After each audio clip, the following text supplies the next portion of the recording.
So, good evening, everyone, and it's such a pleasure for me to be here this evening. I am Fabia Ogumeko. I'm the Executive Director of WISCA, Women in Successful Careers.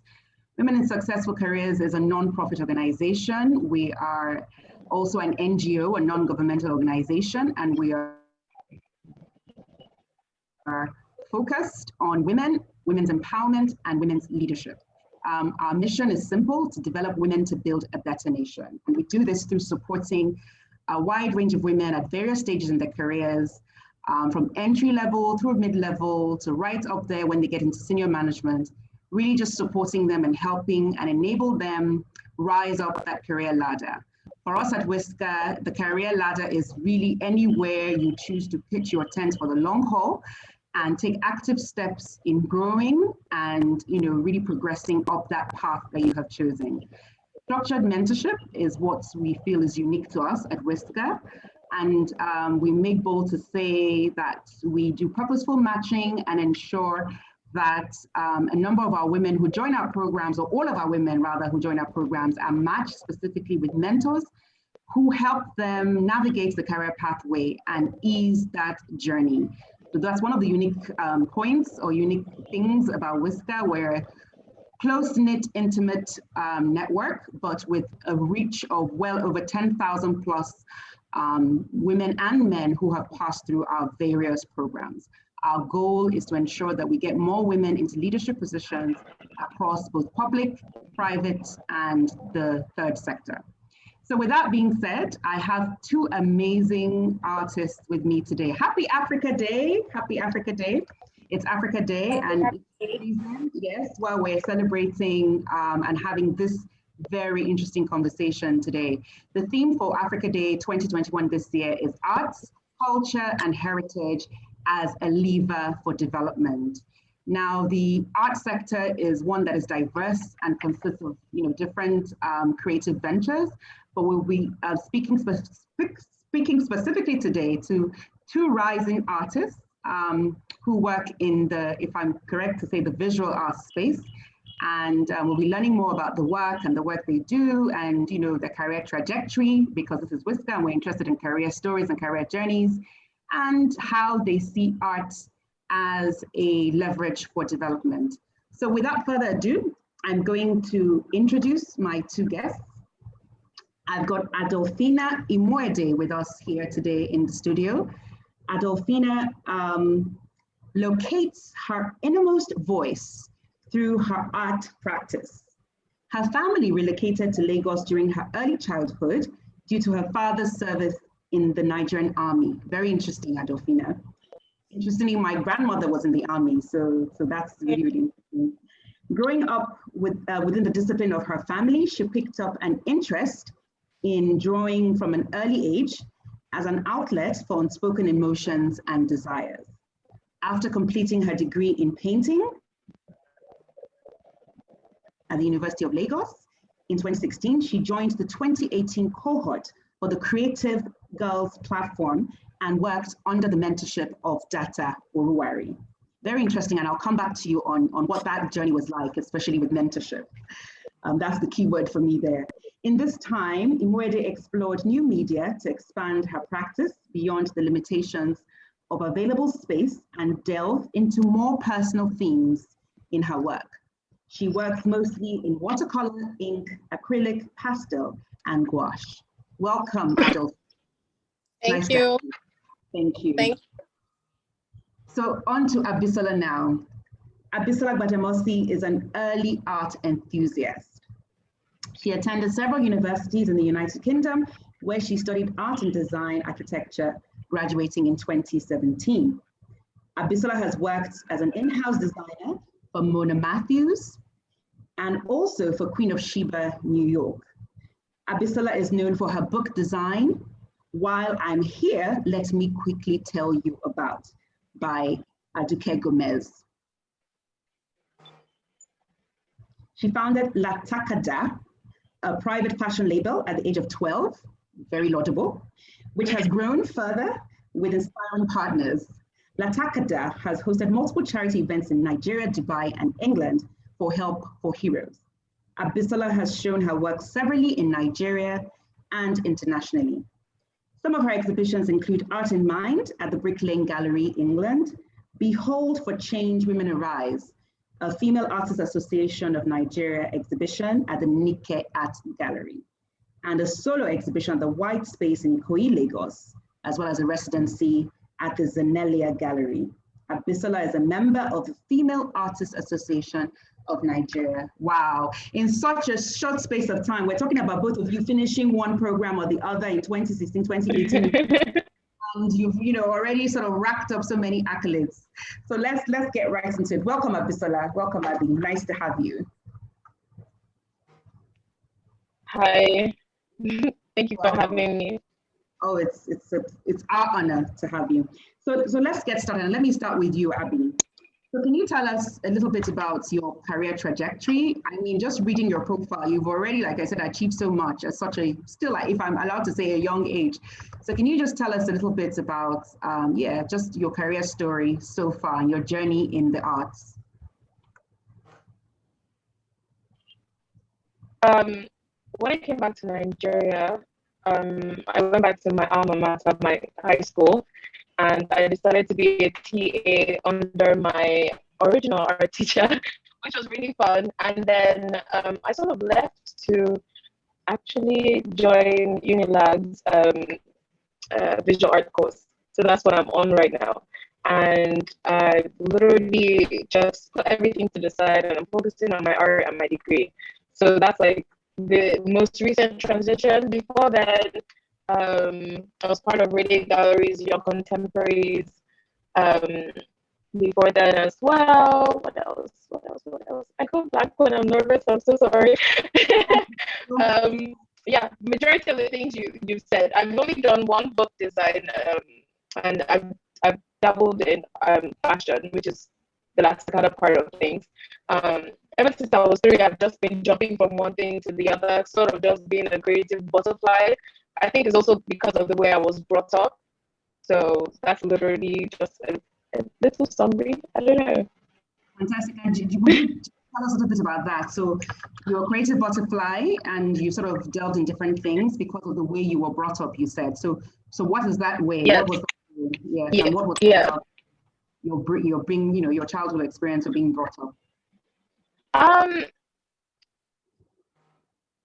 I would say, the saying, it takes a village to raise a child. Yeah, it took a village to raise me. I have so many mummies and daddies. I've moved with so many people, from best friends to uncles to aunties. So I guess from moving up and down the place and not really having a center, my art sort of followed because I'm a narrative expressionist. So I tell my story as I go. And even right now, I'm shifting away from, my colorful stuff, and I'm sticking to neutral brownish tones because that's where I am in my adult life. So yeah, that's literally the reason why I would say an art butterfly. But I always have one specific signature. Yeah. So you're focusing very much now on sort of, your creative arts, and you said you're doing a course at Unilag at the moment. What is that course? Unilag. Yeah. Yes, I was asking, what is the course? Hello? Yeah. I said visual arts. Okay, visual arts. Okay. Yes. Fantastic. But my signal is going in and out again. Let's try somewhere else. Okay, so that's better now. Okay, you can hear me now. Yeah, we can hear you. We can hear you. We can hear you well. So I'll move to Adolfina real quick. So Adolfina, I'll ask you the same question. Can you tell me a little bit about what influenced you to pursue arts? I mean, coming from, definitely, I know that Benin and Edo State is, it's a hotbed for artists. And there's just, so many artists who've come out of that state and just from that environment. And it'd be interesting to know what it is that is special really about Edo State and how it is that it produces so many good artists. But before I jump to that, just tell us a little bit about your, what it is that influenced your journey into the arts. Well, for me, can you hear me? Yes, I can hear you. Okay.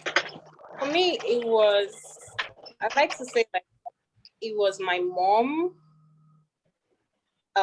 Should I say, indirectly, it was my mom. Because I know when I was younger, when I was in high school, she would buy me a lot of pencil colors. She'd buy me a lot of markers, drawing, like a lot of drawing materials. And, like I feel like she encouraged my freedom in expressing, in expressing myself and find what I was passionate about. When she saw that, oh, I like to color with, colored pencil, she'd buy me, she'd buy me a whole lot more. I'm sure like back then she was just buying me colored pencil. She didn't really necessarily think that I was going to be an artist, so just for pastime or maybe like a hobby, encouraging my hobby, drawing. So I would say indirectly, my mom kind of motivated me, because I don't think if she had done that, I would have, kept going and discovered that, oh, I'm actually very passionate about, arts and drawing and everything. Yeah. Interesting. So is that what it takes? So if I just basically keep buying my kids pencils and pencil colors, maybe one of them will develop a passion. Well, maybe because not necessarily, because I know like my siblings used to when you have like biology classes and then you have to draw, and then they draw for their friends and everything. And I always see their drawings and it was really cool. And I was like, oh wow, I want to learn how to draw this cool. And it was just something I was not serious about at that. I mean, I was still a child. I was not serious about, oh, it was just something fun, like, I feel like deep down I was passionate about art, but I had not realized that I was passionate about art. So the fact that my mom kept buying me all this stuff and, kept making me excited about creating art just kind of made me realize that, oh, wow, I'm actually passionate about art. And this was just like a catalyst into realizing that. Fantastic. That's really, really interesting.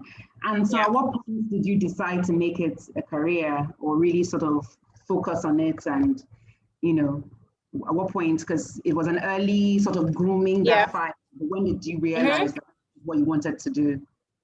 Well, still, because I went to command, I went to a military school. So it was still then, because, when you have vocational classes, people would go for different subjects, home economics, food and nutrition. Mine was fine arts. And I was in the beginning, I was like probably just the only girl in the class, because a lot of people didn't want to do fine art as a vocational subject. Like, what's the point? What are I going to do with it? But for me, like I enjoyed it.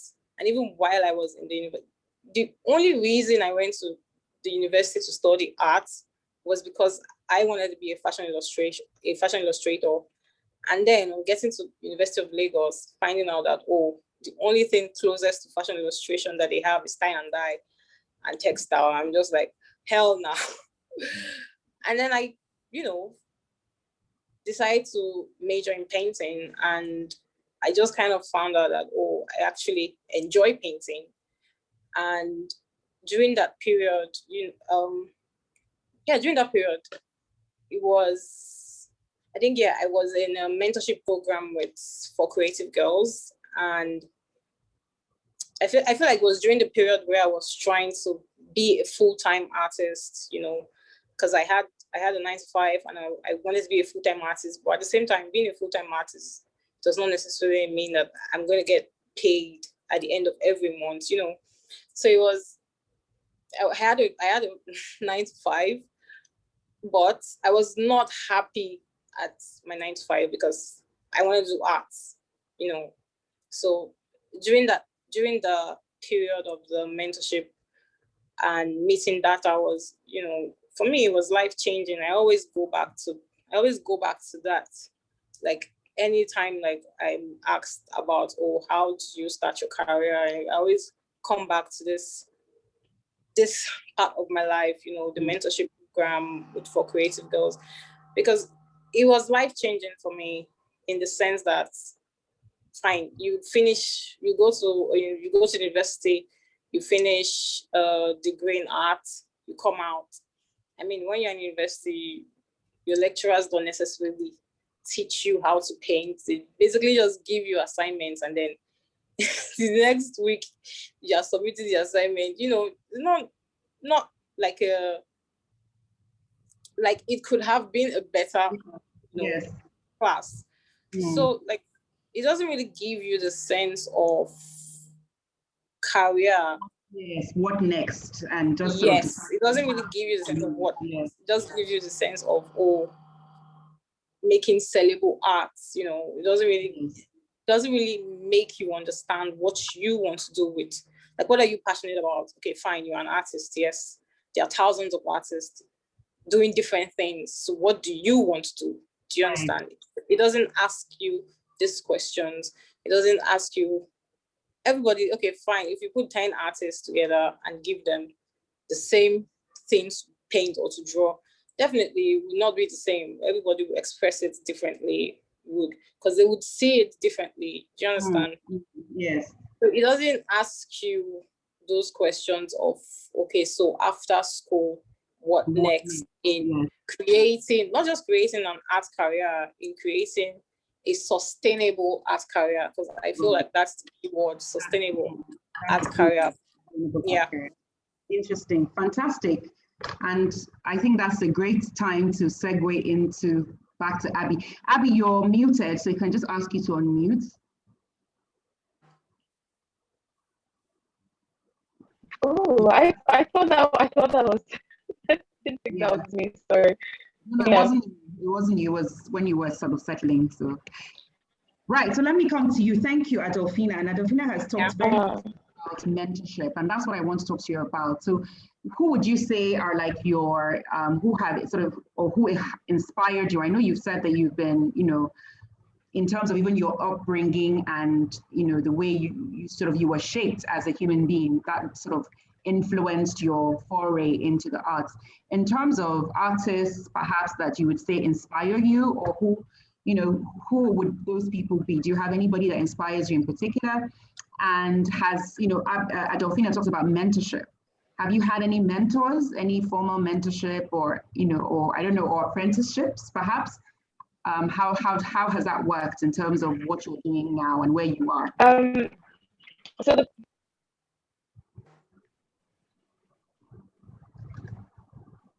Sorry, you cut off at the last bit.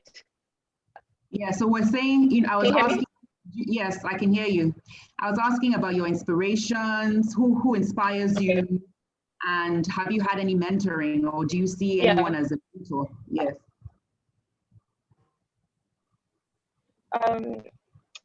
The person who inspires me is my brother. My mentor would be my art teacher from my high school. So in regards to the way my life was sort of shaped, back in 2008, I lost my mom. And back then, I never really looked at art as something that I wanted to do professionally. And I was a Muslim back then, and, you know, Muslims, we bury on the same day. I literally went to school the next day like nothing had happened, and my art teacher sort of pulled me in and asked all the teachers to just, you know, give me a week. And I spent the majority of my time in the art studio just painting and creating and crying and listening to music, and just sort of letting that process, letting that art process heal me. And then obviously my life sort of flipped upside down from that time. And then I lost my dad, and I was a bit older. I was 17, so it was more or less like, okay, how do I get over this? How do I get up and keep going? I lost my religion. There was a little argument I had with God. We're cool now. We're best friends. So I had to sort of kickstart that process over, that healing process over again. But instead of using acrylic or oil, I used watercolor. I realized that watercolor is not something that's very common here to use. But when I was in England, that's when I lost my dad, and I started using watercolor, started expressing myself with color, and then, you know, different with that, my life flipped again. And with each step, I had to find a way to release all that negative energy and turn it into something positive. Then I started speaking to a lot more kids and a lot more people about similar things that they were going through, and they would look at my art and they would, it's crazy how they would interpret what I was feeling at that time. And they would tell me that they felt a sense of healing, you know, and they felt good. It was almost like a catharsis for them. So that more or less kind of kickstarted my, oh, okay, maybe I might do this professionally. So I had my first exhibition at Brick Lane Gallery. I know it's not a good thing to say this in the art world, but I didn't make any sales, and I was so happy, just happy. And I've never felt that type of bliss, you know, with the depression and losing my religion and everything. It was as if God was like, see, I gave you this gift for a reason. Okay, this is your time to actually try and use it. So I moved back to Nigeria, and then the teaching and me going to Unilag and me doing it professionally, and that's literally how it's going, and it's amazing. Fantastic. Thank you so much. I mean, that's you've shared quite you know, a bit with us, and I thank you for that. And you know, one of the things that I think came through is art as the, you know, as a way of expressing emotion, and art as, you know, as a tool that can help in healing, in the healing process, you know, and I think that that's really powerful. And that's really strong. And I don't know if you wanted to maybe talk a little bit more about that. Thank you. How, you know, very, you know, even last year with COVID, there was a lot around, you know, art as a tool for healing, art for, you know, art is life, and that whole sort of conversation and movement. Would you like to speak a little bit about that, and what are the healing powers of art?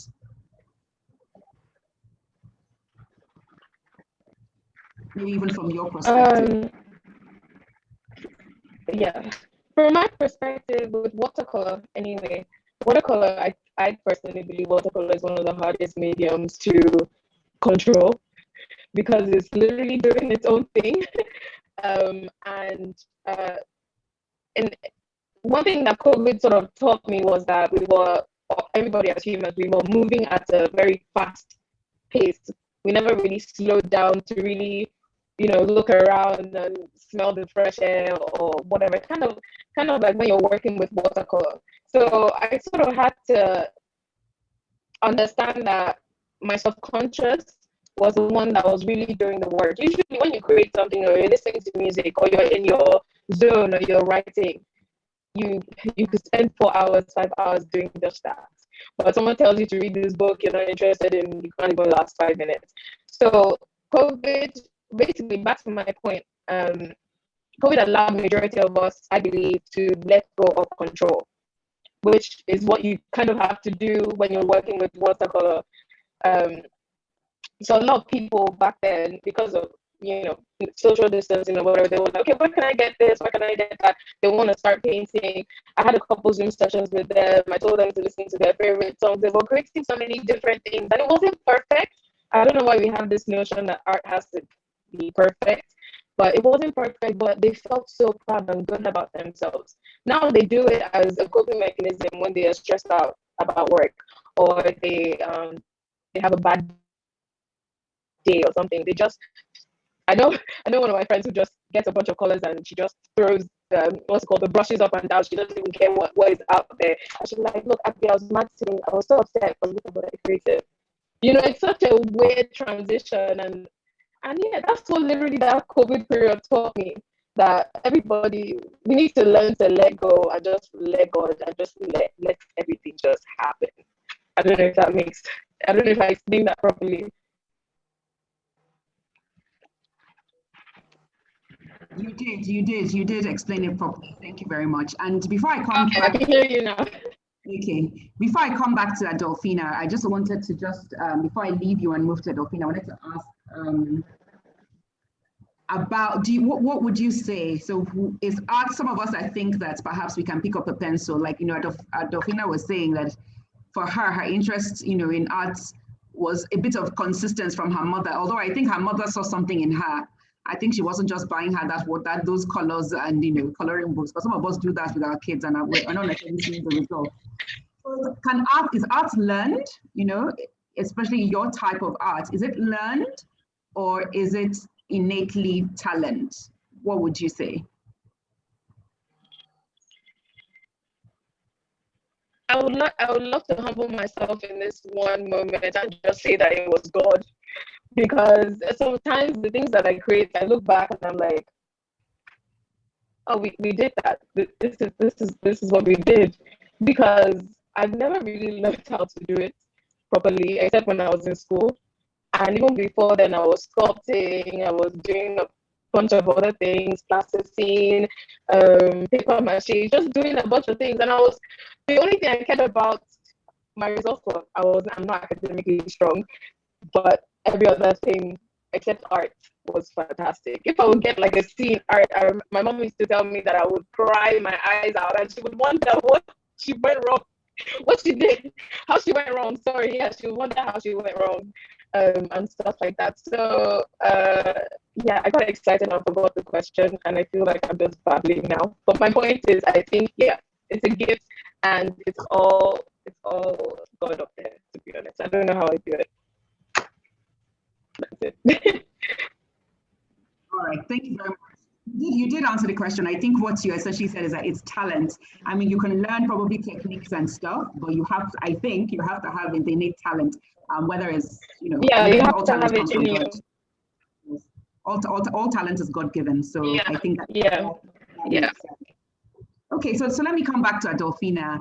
I wanted to ask, I remember you mentioned that, before you started the mentorship program with Data, you were working, and you said you had a full-time job. So I'm just curious, was that a job that was sort of connected to art, or was it something completely different? Because I know we were talking about careers and having done an art degree, typically most parents, just like you even questioned yourself, what am I going to do with this really?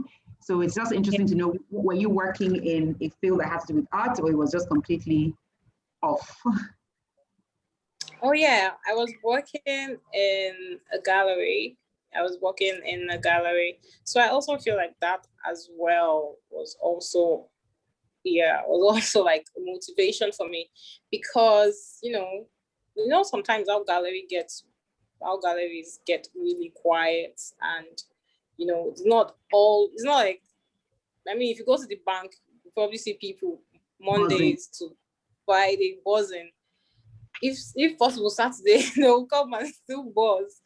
But like in gallery spaces, it can be really quiet, weekdays, sometimes even weekends. Like, it's just spontaneous. You don't know when you don't know when a crowd will walk in. And so I feel like that also helped, because like most of the time when it was quiet, I'll just sit on my desk and just draw. I just kept drawing, because it was a challenge having a 9-to-5 and being a full-time artist is not possible.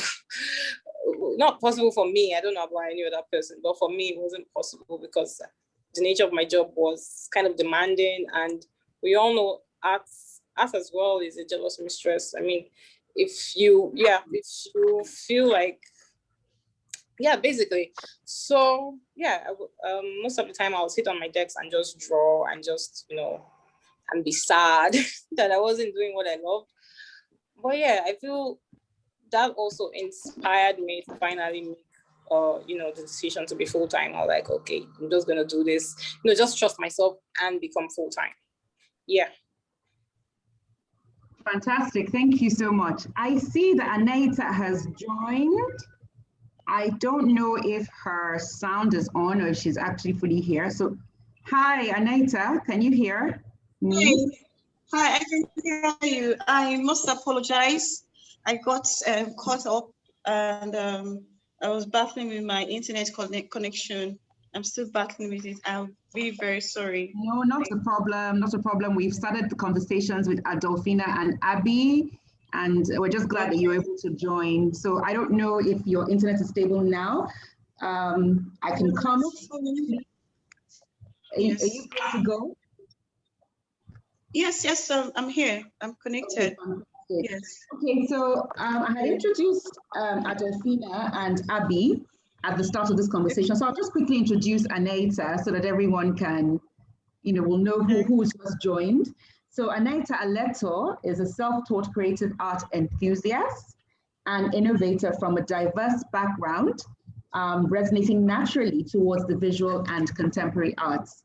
Her zest for art of life is expressed via contemporary and diasporan approach, showcasing works in portraiture, pop art, and mixed media. Her works also depict a deep appreciation of diverse cultures, societal values, and history. She has participated in solo exhibitions and several group exhibitions and creative collaborations, particularly within the spaces of charity, media, and entertainment. Optimizing art as life, her essence is always to seek beauty in all things and situations, and to see everything as masterpieces by the divine creator. That is so beautiful, and Anita, and it's interesting because we've had some points already, coming through with Adolfina and Abby. They started off telling us a little bit about their career journey and their journey, how they found themselves, in this space of being contemporary artists. Okay. And we've had, really powerful words like art is a jealous mistress, and that's Adolfina speaking from a place of trying to do something else, but this passion not quite allowing her to do something else until it really called her into the space where she's now, practicing and, expressing it full time, as well as the power of mentorship. And she spoke about, the power of mentorship in really helping her structure her thoughts, structure her career, structure what could potentially end up being a sustainable art career. And I think that was really, really poignant. We spoke with Abby, and Abby also, we explored, is art something that can be learned, or is it a talent?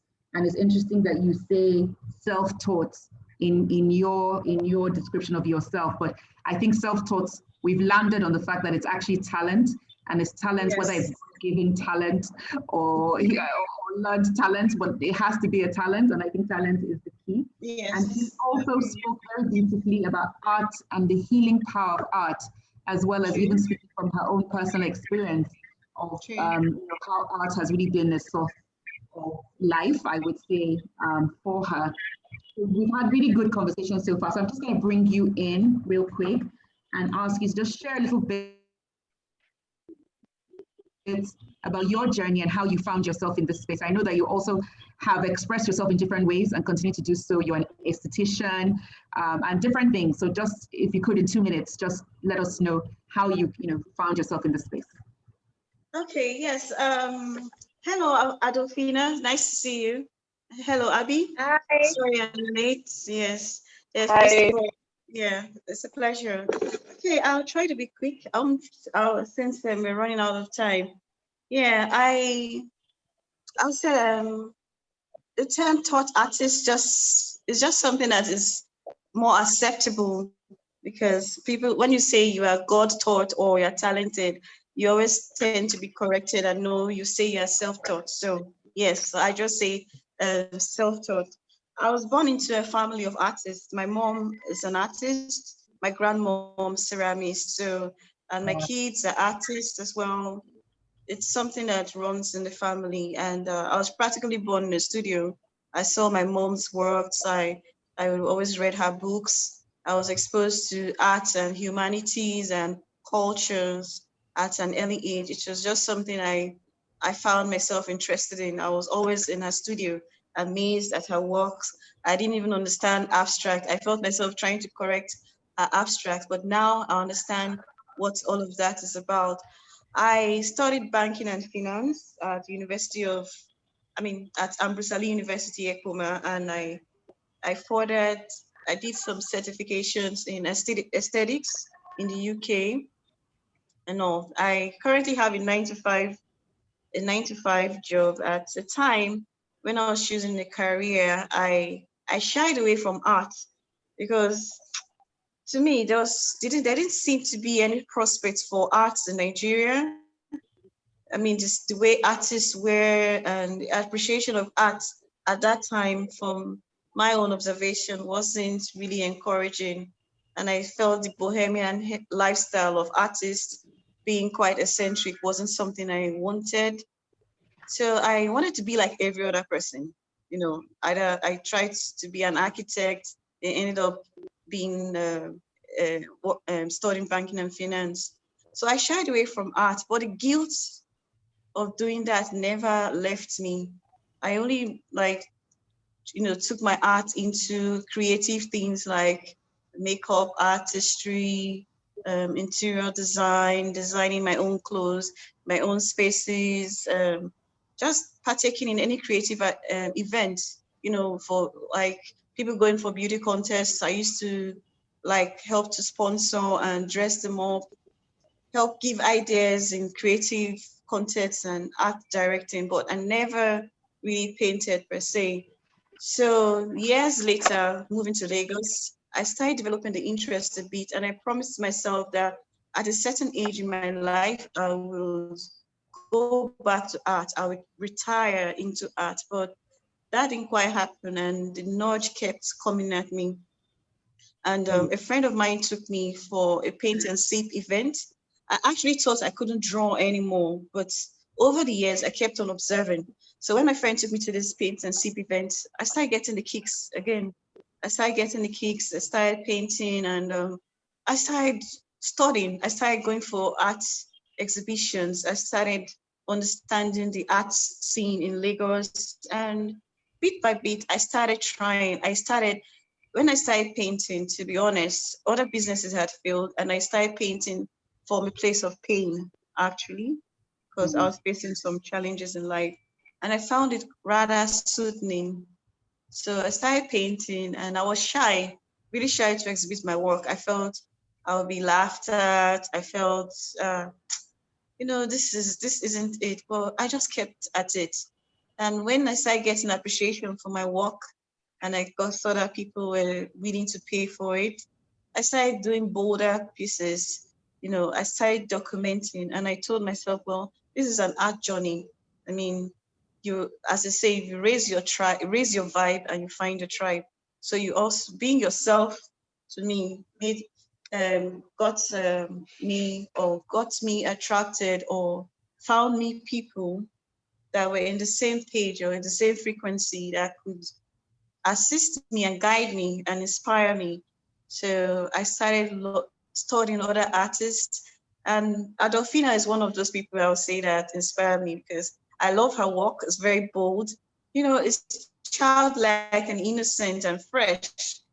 So I was like, yeah, someone who's doing the kind of thing I like. And the likes of Ndidi Emefiele and Honey, I've forgotten her name. She's an American. And, people like them going to social media, studying their works and seeing other artists, it made me bolder. And suddenly I started getting audience, I started getting support and encouragement. And my mom became my biggest fan. She was like, I told you to study art years ago, and now you're back to it. Yeah, so that was how my art journey began. Yeah. Yeah, thank you so much. That's really interesting. And I just wanted to ask, so have you landed? Have you given to this art is a jealous mistress? Have you succumbed? Or are you still working, doing, so is it a side hustle, or is it now full time? I know you said you want to retire into it, and I know you're far too young to be retired. So is that still the plan, to retire into art, and you're just sort of expressing yourself as you go along, or have you settled? Well, what I can say about that, my mistress is really making me impressed. I think I like her. She's doing well. She's taking over. Nice. The jealous mistress is she's taking the groom. That's what I would say. So that's the best way I can describe it so far. Yeah. Fantastic. Okay, I have another question for you, Aneta. So in your bio, you have the statement that says optimizing art as life is your essence, and you always succeed in all things and all situations. I just wanted to get your perspective of what that means. What is art as life? Well, everything. Art to me, I think this is a deep question because art is born out of a place. I should try. Okay, art to me is born out of a place of love and sincerity. You know, if it's from a sincere place, there's truth in it, and we are all God's creation. Everything has been created. As long as something is being made, that thing is art. So if you begin to see life, everything as art, because everything was made by a creator, then you understand that life really is God's art. You know, as one way I can put it. And by appreciating life as art, you always be in frequency of gratitude. You understand? If you see everything, even things that have been rejected, you know, everything. When you see art that is being created from waste products or waste, you see that is a material given a second chance to be called beautiful. So if you see life as that, second chances in every situation, and I try to seek the beauty or the good side of everything and just relax. And so that's just how, I don't know how, if I'm making sense, but that's just how my view to life is, basically. You know, just seeing everything as art and appreciating it. Because as I said, everything was made by a creator. As long as it's being made, it's the creator's art. So if you see it that way, then you enjoy everything. And no, but that's see his hand in every situation. Yeah. I think and appreciating life as art, you will always be in a place of gratitude, especially if you see life, see life itself as God's art. I think that's fantastic. Abby, you're looking great.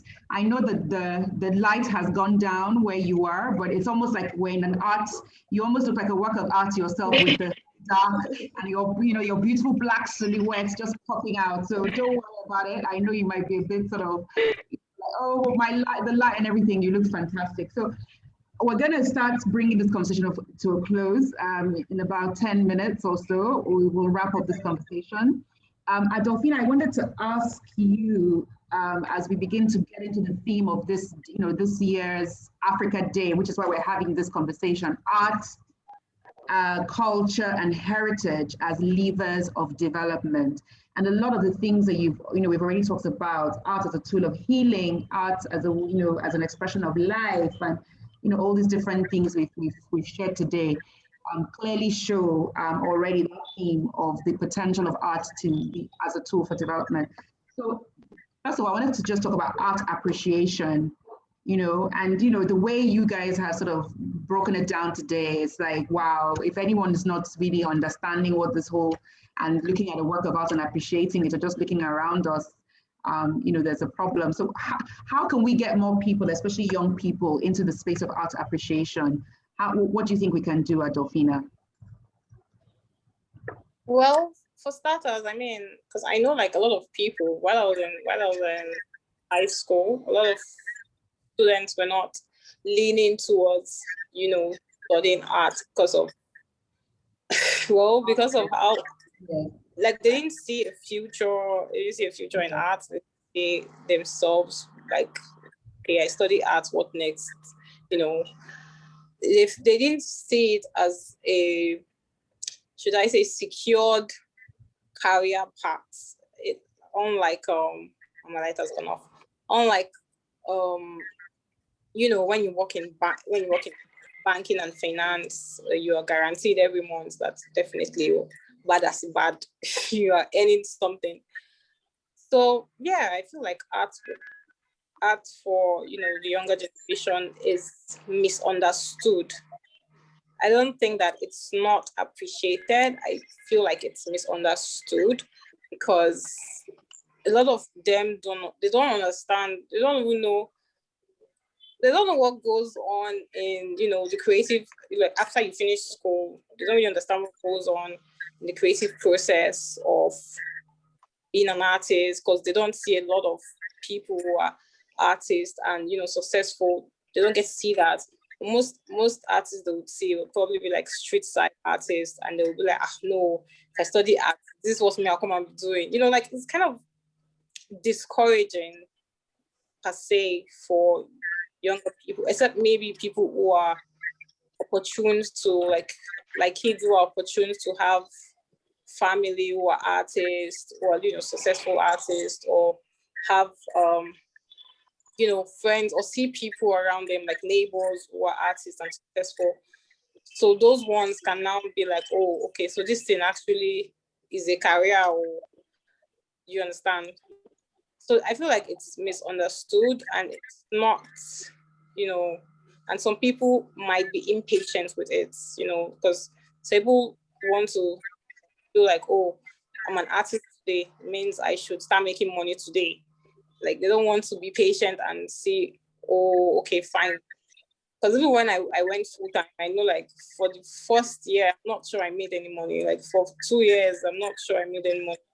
I was so scared, and probably why I why I did a 9 to 5. Like even after I resigned from my 9 to 5 and I went full time, I still kept on looking for a 9 to 5 because it was crazy. Like I wasn't making any money, and I needed to buy art materials, which are very pricey, So yeah, I feel people misunderstand it and are impatient with it.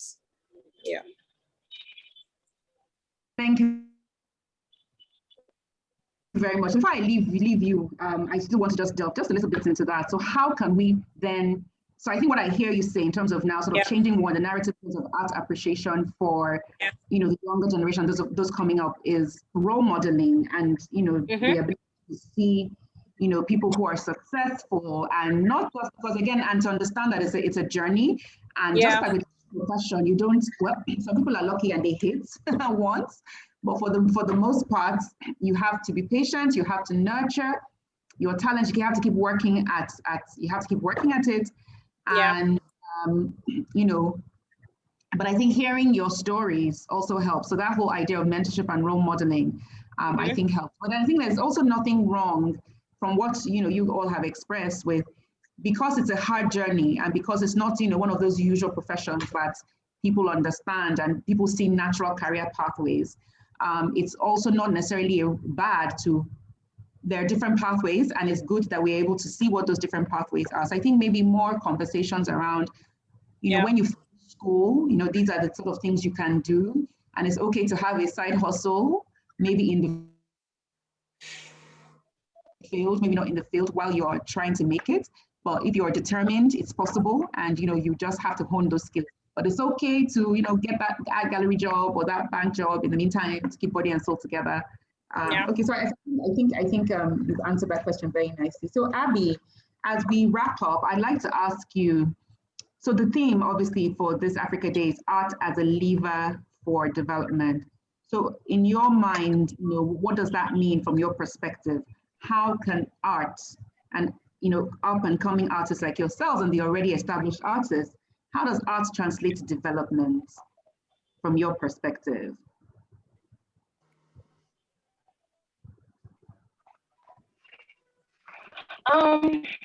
Economically, politically speaking, which is something I don't really like to talk about. I think most artists don't like to talk about politics. Back then, we would use art we used art as a form of, as a weapon, to express things that are greater than words, to fight the man upstairs, to beat the system. I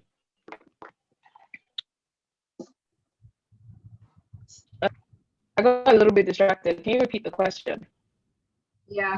Okay, but you were on track. So we're talking about how came on my screen and distracted me. sorry, how art is a tool for development. And you said, you were coming at it from the angle of politics, and how art, can express things that are greater than ourselves. I think was what you said. Yeah. Yeah. So moving away from that part, also mentally, most of us, like I explained during COVID and everything, we went through a process of, most of us anyway, went through a process of finding our creative sides.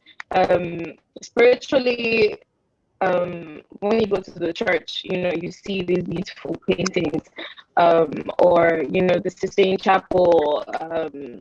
It really speaks.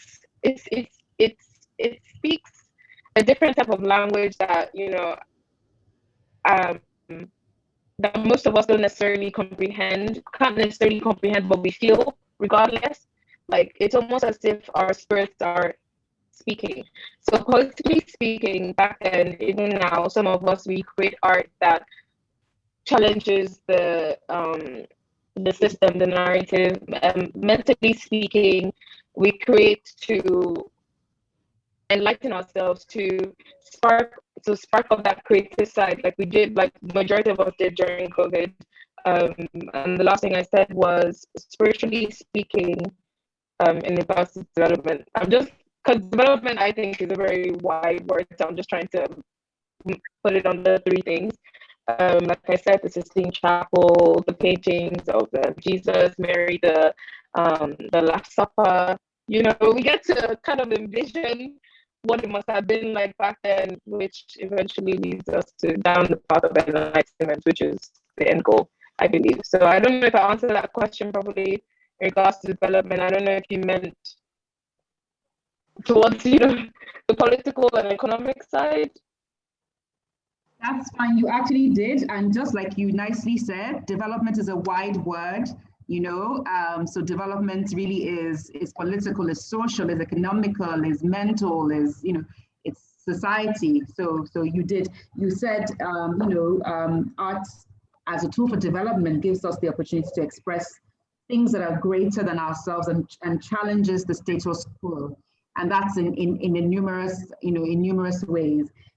You spoke really around art as a way of supporting mental health and well-being, and also path for enlightenment, which I think is very strong. So thanks for that. Let me move quickly to Anita. Same question. Art as a lever for development, and this is political, social, economic, whatever development even means to you. How can art be a lever for development? Yeah, I'll say art has always been a lever for development, whether or not we admit to it, because no matter how serious life is in general, we need the arts, because art makes life bearable. I always say that, and to pass the message across is easily passed by the artist. If it's the visual artist, the musicians, the writers, the poets, because artists are seen as visionaries. And if we have leaders that are visionaries, it will help a lot to improve on humanity itself in general.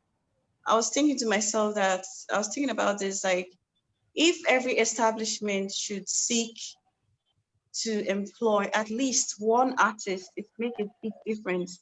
Because artists shouldn't be sidelines. We are the visionaries, we are the innovators, we are the creators. If you have just one, if someone can have a PA who is athletic as a bodyguard, apart from your accountant, your technician, your HR, I think you should have one artist as an innovator, because artists bring a lot of ideas to the table.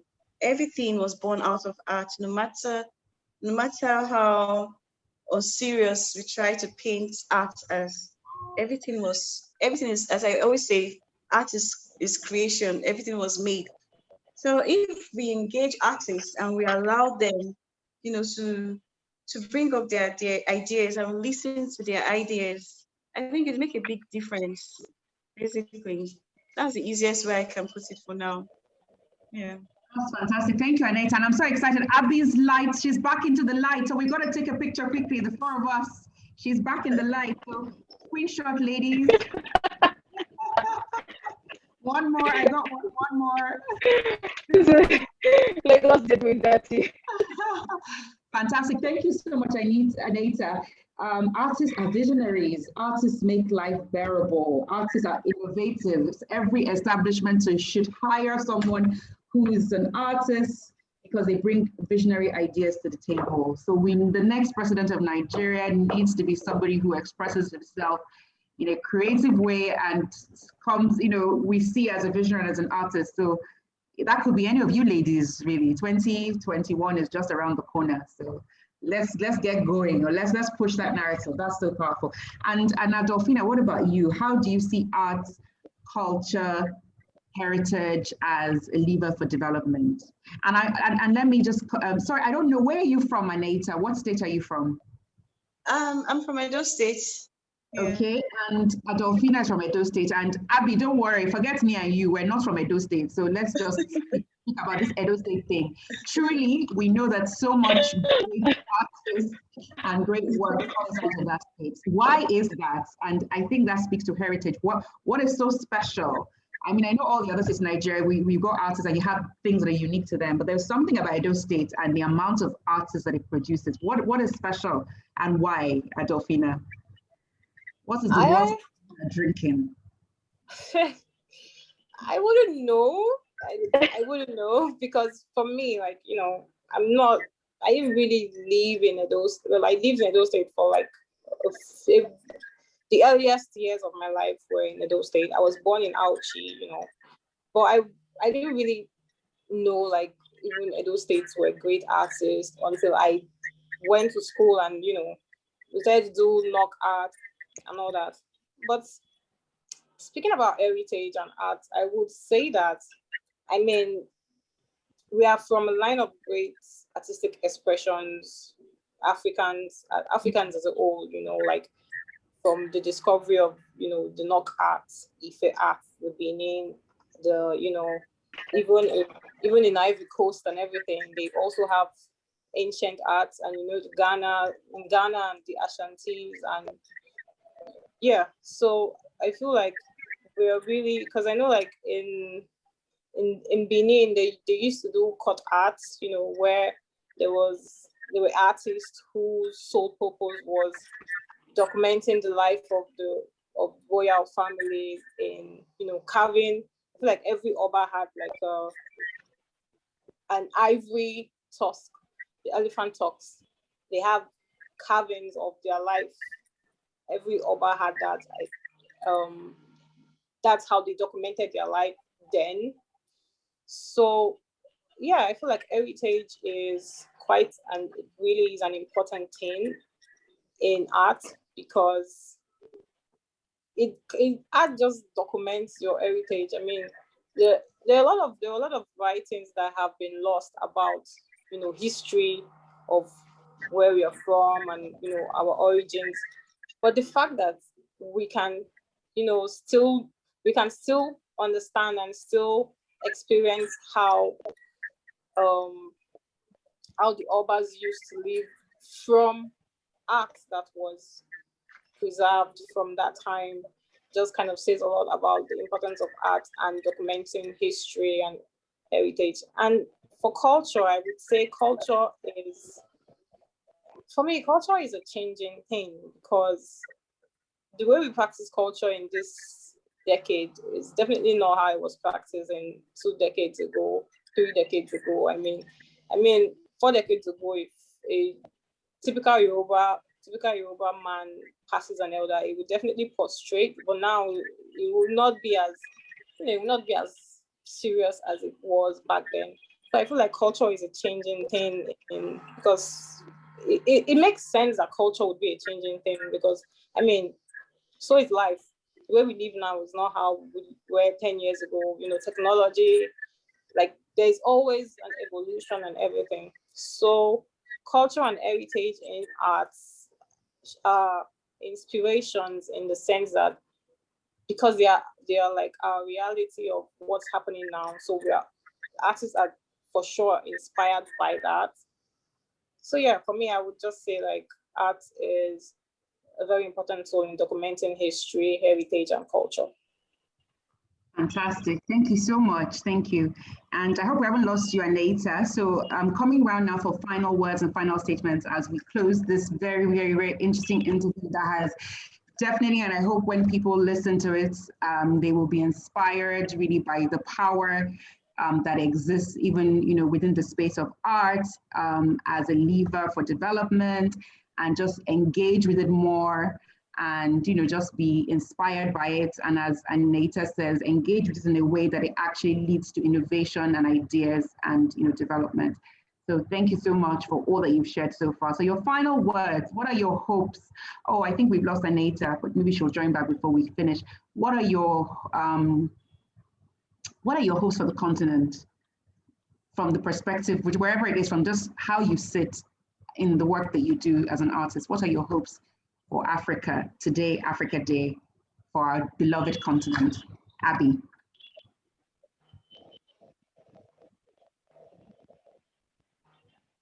Oh, I hope we even lost Abby too.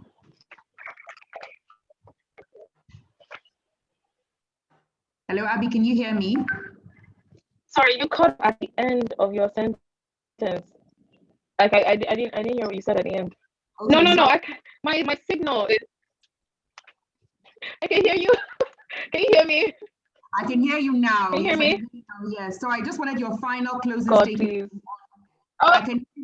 I can hear you. It's okay. I can hear you. So I just wanted to hear your final closing statement on how, what is your hope for Africa as, what's the hope? What's your hope for the continent today, Africa Day? What's your hope?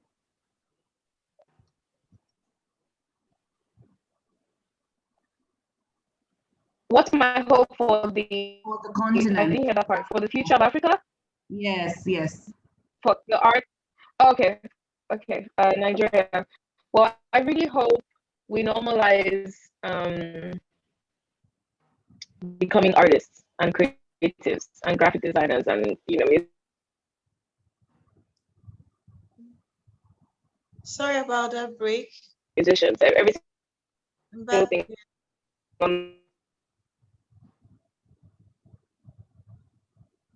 Oh, we're losing you, Abby. We're losing you. But I think I hear you say, just a hope for encouraging those within the space along, the full works of what it is to be working in the creative arts. So I'm just going to summarize what I think you were trying to say from what I gathered. And I'll quickly move to Anita. Anita, I was just asking as we close the conversation, what are your hopes for the continent? Today is Africa Day. What are your hopes from the continent from the perspective of the profession that you are in? From the perspective of, being an artist, but just in the full expression of yourself and what you do, hopes for Africa Day today. Sorry, could you say that again? I didn't quite understand the question. Okay. Sorry. So I'm saying today is Africa Day, obviously, and I was asking, what are your hopes for the continent on a day such as this when we're celebrating Africa Day? What are your hopes for the continent? Just basically coming from the angle of the work that you do. Okay, my hopes for the continent. Well, I like to see the world as, I like to see myself as a citizen of the world, first of all. We shouldn't just stick to that African thing. We should learn from other developing countries or continents and adapt some good sides to it. I mean, some good sides, some lessons from other continents on how they are able to live as humans, first of all, before anything else. We should forget about some bits of our history and look forward and be more futuristic in our approach. We should be more futuristic, as in talk about developing our nations, working for humanity, and improving ourselves as Africans. We shouldn't shy away from taking a stand in the global, in the world. We shouldn't shy away from it. We should be stronger. We should, as usual, get visionary leaders that are not selfish. And we should, I think, Africans that should think about getting away with bad leadership, first of all, we need visionary leaders and all. So if we learn, we should just be open to learn from other continents and other developing countries and the few countries in Africa that are setting examples should do that. And the ones that are not doing well should step up. So we should come together to try to see how we can take Africa to a higher point than it is today.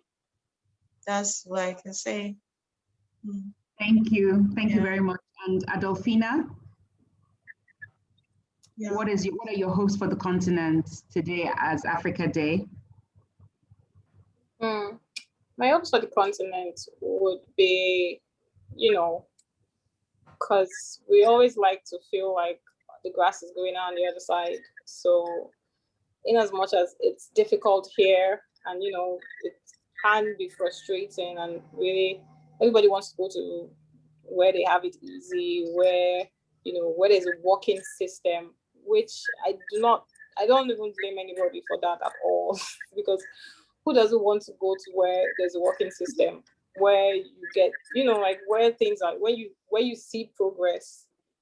So my hopes would just be, Africans finally taking back, Africa, and just, as Anita said, just learning from everybody and just, building back the continents. Yeah. Thank you very much. Thank you so much. I could, go on and on with this very, very interesting conversation with you, really three amazing artists. When we were doing the flyer for this event, we sort of tagged it a conversation with three rising artists. I don't know, and that's why I sent it out to you to say, confirm, are you okay with this rising? Because I think you've risen already. But of course, life is a journey and we keep growing and we're never really at the destination. So rising it is. And just thank you for making the time out to be here with me this evening and having this conversation. And for me, on behalf of Whisker, it's to say thank you so much. I know there have been so many technical challenges right from the start, but we made it, and hopefully we'll be able to shape this. The conversation comes out in a way that everyone can enjoy it. Just to say to those who will engage with this conversation, you can engage more with the artist. Anaita on Instagram, her handle is Another Solo Artist. Adolfina is at Adolfina, and Adolfina is ADULPHINA, and Abisola is at akg.akg on Instagram. So thank you so much, all of you, for being here this evening, and I hope that we'll continue to engage outside of this platform. And that one day I will also be able to, in fact, I think it's better I start saving up to buy all your art now before you rise, and then I can't even, dream of it anymore. Please remember that there was a lady here who did this interview, and remember, sort of cut us a discount when we come calling. But well done for all the great work you do. Honestly, you're amazing. Sure. And keep out what you do. You're great role models, and I'm sure you'll be, you already do inspire so many young artists coming behind you. So good luck, and thank you so much. Have a good evening. Thank you. Thank you. Thank you. Thank you. Have a pleasant evening. Thank you. Thank you. Bye.